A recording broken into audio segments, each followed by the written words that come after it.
Hello दोस्तों, आप सभी का स्वागत है हमारे YouTube channel old NCERT classes में। दोस्तों, आज से हम लोग ओल्ड एनसीईआरटी की बुक शुरू करने जा रहे हैं, जिसमें हम लोग क्लास 6 हिस्ट्री, जो कि प्राचीन भारत है और रोमिला थापर जी के द्वारा लिखी गई है, शुरू करेंगे। दोस्तों, अगर वीडियो अच्छा लगे तो लाइक, शेयर और सब्सक्राइब करना ना भूलें। वीडियो अच्छा ना लगे तो डिसलाइक करें और हमें कमेंट कर बताएं कि आपने डिसलाइक क्यों किया है। तो चलिए दोस्तों, बिना देरी किए हुए हम लोग क्लास 6 की हिस्ट्री का चैप्टर 1 शुरू करते हैं। तो चैप्टर शुरू करने से पहले थोड़ा सा हम लोग विषय सूची देख लेते हैं।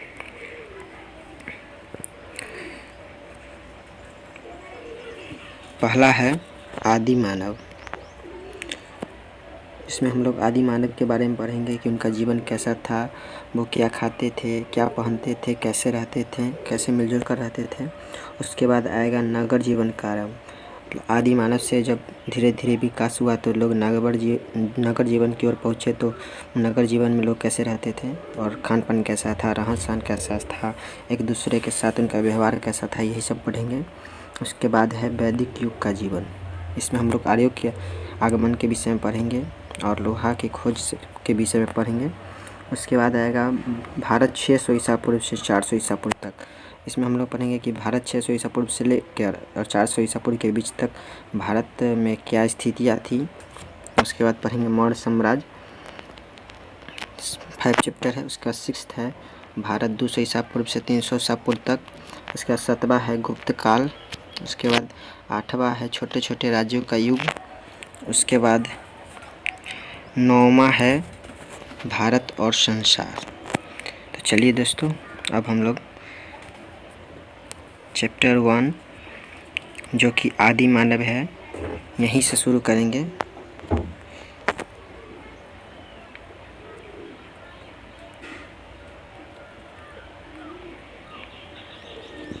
चैप्टर 1 है आदि मानव, यहीं से शुरू करेंगे हम लोग।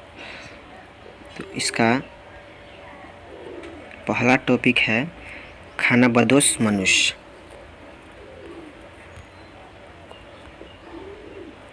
खानाबदोश मनुष्य।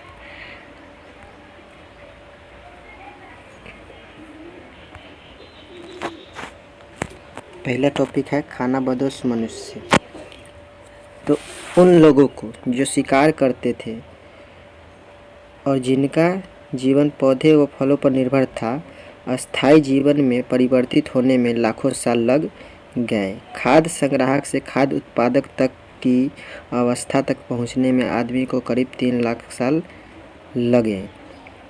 कह रहा है कि वे लोग जो शिकार करते थे, यानी कि जंगली जानवरों का शिकार करते थे और जो भोजन के रूप में पौधे एवं फलों को खाते थे, उनका जो जीवन था वो तो घुमंतु का जीवन था, यानी कि वो एक स्थान से दूसरे स्थान भटकते रहते थे भोजन के तलाश में।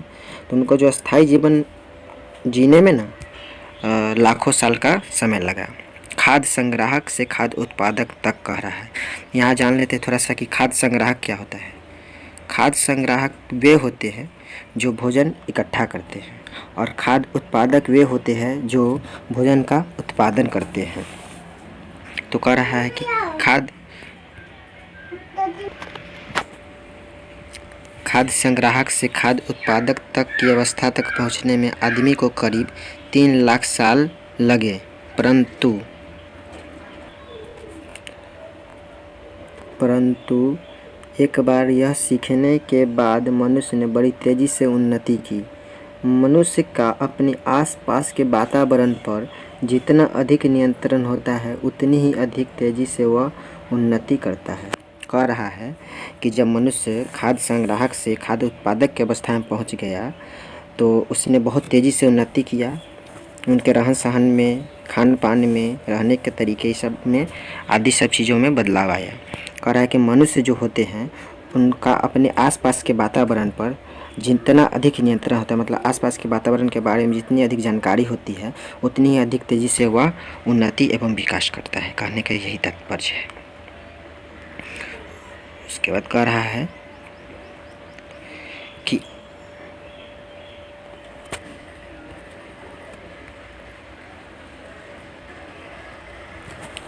आरंभ में लोग खानाबदोश थे, यानी वे भोजन और आश्रय की तलाश में झुंड बनाकर एक स्थान से दूसरे स्थान तक घूमते रहते थे। यहाँ एक चीज़ आप लोग नोट कर लीजिएगा कि कह रहा है कि यहाँ आरंभ में लोग खानाबदोश थे, यानी पूछ सकता है कि खानाबदोश क्या होते हैं। तो इसका आंसर यही हुआ कि खानाबदोश मनुष्य वे मनुष्य होते हैं जो भोजन और आश्रय की तलाश में झुंड बनाकर एक स्थान से दूसरे स्थान पर घूमते रहते हैं या घूमते रहते थे। उसके बाद है कि आमतौर पर एक झुंड में कुछ पुरुष, स्त्रियां तथा बच्चे होते थे। सुरक्षा की दृष्टि से अकेले रहने की बजाय समूह बनाकर रहना बेहतर था। उन दिनों का जीवन सचमुच ही बड़ा कठिन था, क्योंकि लोग पेड़ों के फल फूल, जंगली पौधे खाते थे। फिर यहाँ कह रहे हैं कि जो खानाबदोश मनुष्य होते थे, पहले हम लोग तो जाने कि खानाबदोश क्या होते थे, तो अब कह रहा है कि खानाबदोश जो मनुष्य होते थे वो झुंड बनाकर रहते थे, जिसमें कुछ पुरुष, स्त्रियां और बच्चे होते थे। वे झुंड बनाकर इसलिए रहते थे क्योंकि उनको झुंड बनाकर यानी कि समूह बनाकर रहने से उनको सुरक्षा मिलती थी। सुरक्षा किस चीज़ से मिलती थी? एक तो जंगली जानवर से मिलती थी, जंगली जानवरों से सुरक्षा मिलती थी, और लोग जो थे वो पेड़ के फल फूल और जंगली पौधे खाया करते थे। अब कह रहा है खाते थे, और जो जानवर मिल जाते उनका शिकार करते थे। वे शाक भाजी या अनाज पैदा करना नहीं जानते थे, यानी कि यहाँ कहा जा रहा है कि उस समय जो थे वे खाद्य संग्राहक थे, ना कि खाद्य उत्पादक थे। और भोजन क्या करते थे? शाक भाजी सब तो उत्पादन करना जानते नहीं थे, इसलिए जब वे एक स्थान पर मिलने वाली सभी वस्तुओं को खाकर ख़त्म कर देते थे तो उन्हें भोजन की तलाश में अन्य किसी स्थान पर जाना पड़ता था। कह रहा है कि वे तो लोग तो खाद्य संग्राहक थे, खाद्य उत्पादक तो थे नहीं, यानी कि खाद्य सामग्रियों का उत्पादन करना तो जानते नहीं थे। तो इसलिए जब एक स्थान पर रहते थे और वहाँ के जो जंगली जानवरों का शिकार कर लेते थे, यहाँ के जो पेड़ पौधे से प्राप्त भोजन को खा लेते थे, खाकर ख़त्म कर देते थे, तो फिर उनको भोजन के तलाश में एक स्थान से दूसरे स्थान जाना पड़ता था। इसी प्रकार जब वे एक स्थान पर पाए जाने वाले अधिकांश पशुओं का शिकार कर लेते तो शिकार की खोज में उन्हें दूसरे स्थान पर जाना पड़ता था।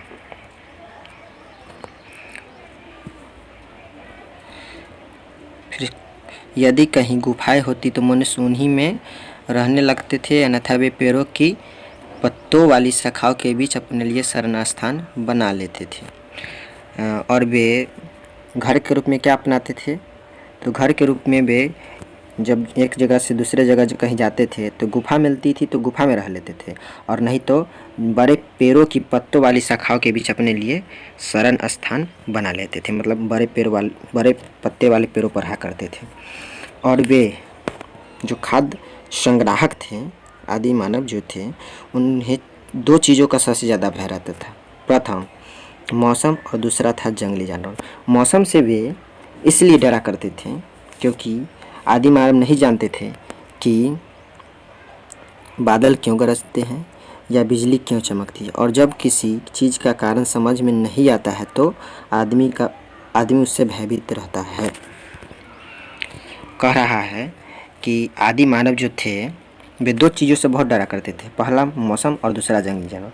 मौसम से इसलिए डरते थे क्योंकि उनको मौसम का ज्ञान नहीं था, उनको पता नहीं था कि बिजली क्यों कड़कती है या बिजली क्यों चमकती है, ठीक है, तो इसलिए वो मौसम से डरा करते थे। अब आगे हम लोग थोड़ा आएंगे। बाघ, शेर, चीता, हाथी, गैंडे जैसे खूंखार जानवर जंगलों में घूमते फिरते रहते थे। उन दिनों भारत में बहुत सारे जंगल थे। इन जानवरों की तुलना में जो था मनुष्य ना बहुत कमज़ोर था, इसलिए उन्हें या तो गुफाओं में पेड़ों में छिपकर अपनी रक्षा करनी पड़ती थी या फिर अपने अनगढ़ हथियारों से उन्हें मार डालना पड़ता था। अनगढ़ कहने का मतलब है जिसको सही आकार में नहीं बनाया गया हो, मतलब टेढ़ा एक तरह से कह सकते, टेढ़ा सा रहता था हथियार।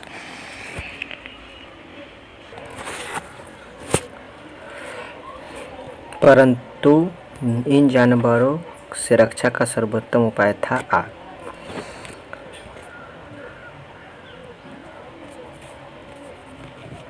रात के समय जब सभी प्राणी गुफा में जमा हो जाते थे तो गुफा के मुंह पर आग जलाई जाती थी। आग के डर से जानवर गुफा के भीतर नहीं जाते थे। शीतकाल में तूफानी रातों में आग ही उन्हें आराम तथा सुरक्षा प्रदान करती थी। आग की खोज संयोग से हुई थी। चकमक पत्थरों के दो टुकड़े को आपस में टकराने से एक चिंगारी उठी।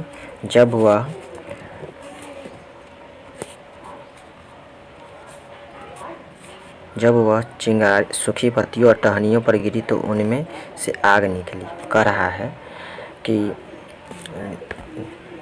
जो आदि मानव थे उनको जानवरों से सुरक्षा कैसे मिलती थी, तो वे मतलब आग से मिलती थी।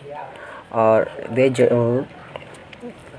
गुफा के अंदर रात को सोते थे तो गुफा के मुंह पर आग जला देते थे, जिससे जंगली जानवर जो होते थे वो गुफा के अंदर प्रवेश नहीं कर पाते थे और जिनसे इनकी सुरक्षा होती थी।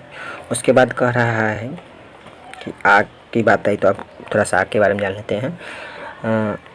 आग की खोज संयोग से हुई थी। चकमक पत्थर के दो टुकड़ों को आपस में टकराने से एक चिंगारी उठी और वह जब सूखी पत्तियों और टहनियों पर गिरी तो उनमें से आग निकली। आग एक अजूबा थी, परंतु आगे जाकर इनका अनेक कामों में इस्तेमाल किया गया। आगे जाकर इसका अनेक कामों में इस्तेमाल किया गया और इससे रहन सहन में बड़ा सुधार हुआ। इस प्रकार आग की खोज को हम एक महान खोज कह सकते हैं। आप उनके हथियारों को देख लीजिए। ये पहला है, दूसरा हथियार है, तीसरा हथियार है, चौथा हथियार है,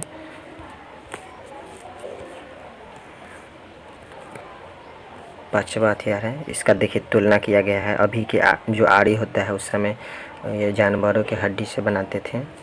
ये छोटा कुल्हाड़ी है। ये भी है हथियार सा, आप लोग देख सकते हैं। लिखा हुआ है आदिम मानव द्वारा प्रयुक्त औजार। अब हम लोग चलेंगे थोड़ा सा, पहले हम लोग क्या क्या पढ़े हैं इसका थोड़ा सा मनन कर लेते हैं। तो पहले हम लोग पढ़े थे कि खानाबदोश मनुष्य। तो खानाबदोश मनुष्य क्या होते हैं, आप लोग आंख बंद करके मनन कीजिए, रोक कर वीडियो पोस्ट करके। तो खानाबदोश मनुष्य पढ़े थे। तो खानाबदोश मनुष्य क्या है, तो खानाबदोश मनुष्य वे होते हैं जो भोजन और आश्रय की तलाश में एक स्थान से दूसरे स्थान पर भटकते थे, तो वही खानाबदोश मनुष्य कहलाते हैं। और ये जो थे भोजन के रूप में जंगली जानवरों को खाते थे और पेड़ पौधों को खाते थे। ये खाद्य संग्राहक थे, खाद्य उत्पादक नहीं थे। खाद्य संग्राहक वे होते हैं जो भोजन इकट्ठा करते हैं और खाद्य उत्पादक वे होते हैं जो भोजन का उत्पादन करते हैं।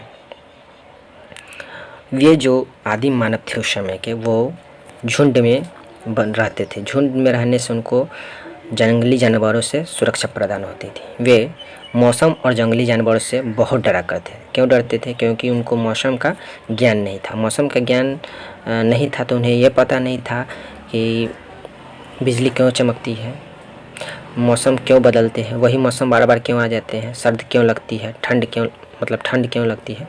तो इसलिए वे डरते थे मौसम से। और जंगली जानवर से इसलिए डरते थे क्योंकि वह जंगली जानवर की अपेक्षा में अपने आप को कमज़ोर मानते थे, इसलिए जंगली जानवरों से डरते थे।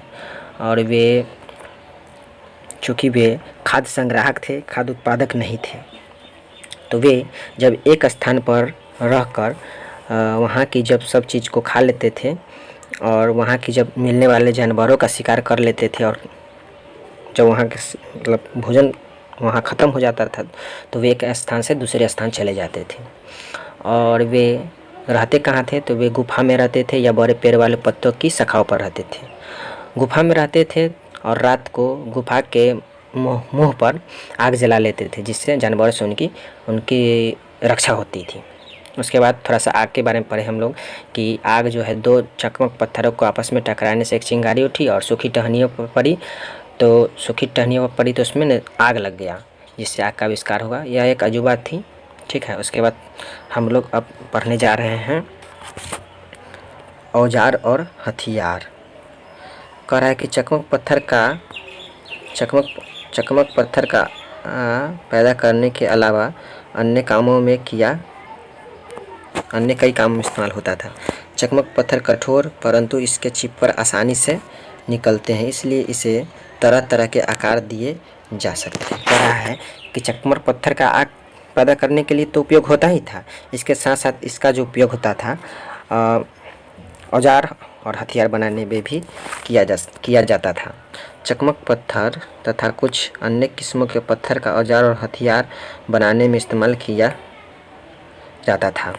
इस तरह की कुछ चीज़ें उपमहाद्वीप के विविध भागों की नदियों में मिली है। इस तरह की कुछ चीज़ें उपमहाद्वीप के विविध भागों की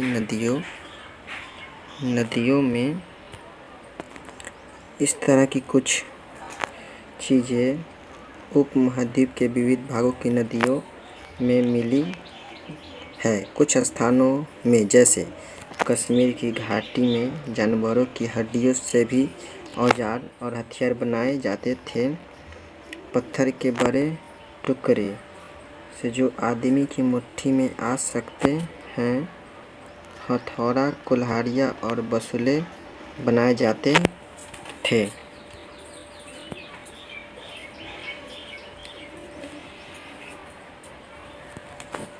पत्थर के बड़े टुकड़े से जो आदमी की मुट्ठी में आ सकते हैं, हथौड़े, कुल्हाड़ियाँ और बसूले बनाए जाते थे। आरंभ में बिना मुठ की कुल्हाड़ियों से ही पेड़ों की टहनियाँ काटी जाती थी। कह रहा है कि शुरू में जो औजार बना हुआ था, मतलब बनाया गया था, उसमें पत्थर के टुकड़े से औजार बनाया गया था जो आदमी के मुट्ठी में आ सकता है, जैसे हथौड़ा, कुल्हाड़ियाँ और बसूला बनाया गया था। आरंभ में जो कुल्हाड़ी थी वह बिना मुट्ठी यानी कि बिना, उसमें हैंडल नहीं था। बाद में जब आगे विकास हुआ तो उसमें हैंडल भी लगाया गया। कह रहा है कि बाद में उसे डंडे से बांध दिया गया तो उसकी शक्ति बढ़ गई और उसका बेहतर उपयोग होने लगा। औजार के उपयोग से आदमी को बड़ा लाभ हुआ। इससे वह पेड़ों की टहनियाँ काटने, जानवर मारने, जमीन खोदने और लकड़ी तथा पत्थर को शक्ल देने में समर्थ हुआ।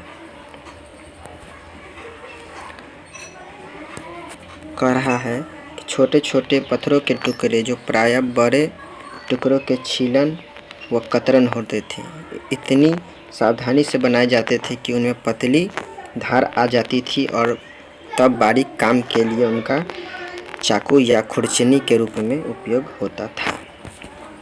कह रहा है कि पत्थर के जो छोटे छोटे टुकड़ा होता था, जो प्रायः बड़ा पत्थर का औजार बनाने के समय जो छोटा छोटा भाग निकलता था, उसको इतनी सावधानी से बनाया जाता था कि उनमें पतली धार आ जाए और तब छोटे छोटे कामों के लिए उनका उपयोग किया जाता था। और इन छोटे छोटे पत्थरों से चाकू या खुरचनी बनाया जाता था। उन्हें नोकदार बनाकर